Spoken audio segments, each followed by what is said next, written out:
प्रमाण का तात्पर्य होता है सत्य के लिए परिभाषित करने की एक तरीका, जिससे कि हम सत्य को प्राप्त कर सकें।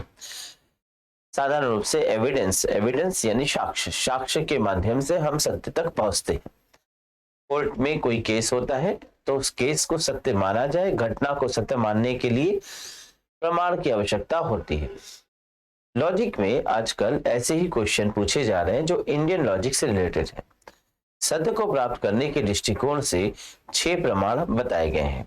वो 6 प्रमाण कौन है, इनका चलिए संक्षिप्त वर्णन देखते हैं। सबसे पहले प्रत्यक्ष। यदि कोई चीज प्रत्यक्षता दिख रही हो तो हम यह प्रमाण प्राप्त करते हैं कि चीज है। जैसे हमने एक पुस्तक को टेबल पे देखा तो प्रत्यक्ष रूप से वो हमें दिख रही है, अतः उसकी उपस्थिति है और यह प्रमाण है प्रत्यक्ष रूप से दिखना। उपमान, कंपैरिजन करना। जब किसी चीज की किसी चीज से तुलना की जाती है तो भी सत्य का पता चल जाता है।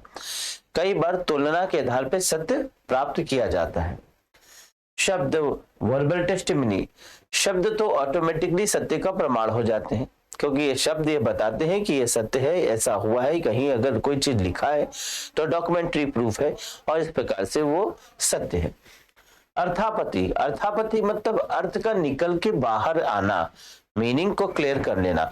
तो प्रमाण यानी सत्य का पता जब अर्थ स्पष्ट हो जाता है तो प्राप्त हो जाता है। जैसे आपको ज्ञान तब मिला जब आपने किसी चीज का अर्थ बहुत बेहतर रूप से समझा, तो अर्थ को जानने के बाद सत्य का पता चल जाना।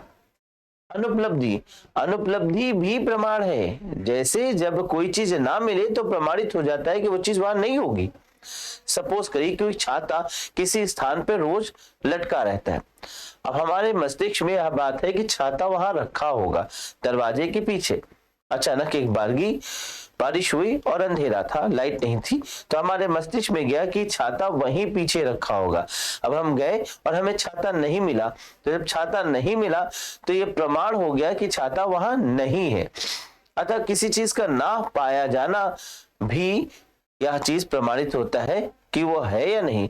जैसे कोई गेंदा किसी कमरे में नहीं है और हमें एहसास है गेंदा वही होगा, तो ये प्रमाण हो गया कि ना प्राप्ति की चीज नहीं है।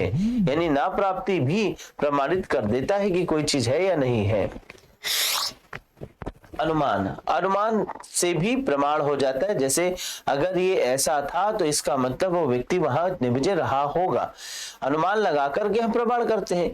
अतः ये व्यक्ति मर्डर के समय नहीं था। कैसे प्रमाणित हुआ? क्योंकि यह अनुमान लग रहा है कि वो व्यक्ति वहां नहीं था और वो व्यक्ति अमेरिका में था, तो फिर स्पष्ट है कि वो व्यक्ति यहां नहीं हो सकता है। प्रमाण हो जाना। तो यहाँ पर प्रमाण यानी सत्य की प्राप्ति के 6 सोर्सेज बताए गए। प्रत्यक्ष यानी दिखाई दिया तो मानेंगे। उपमान यानी तुलना करेंगे तो मानेंगे। शब्द तो खुद ही व्यक्त करेंगे। अर्थाव्यक्ति जब मीनिंग क्लियर हो जाएगी तो सत्य का पता चल जाएगा। अनुपलब्धि ना प्राप्ति भी प्रमाण होगा, ना होना या होने का। अनुमान भी प्रमाण करता है किसी चीज के होने या ना होने का। तो 6 सोर्सेस थे सत्य को प्राप्त करने की जो मैंने अभी व्यक्त किए।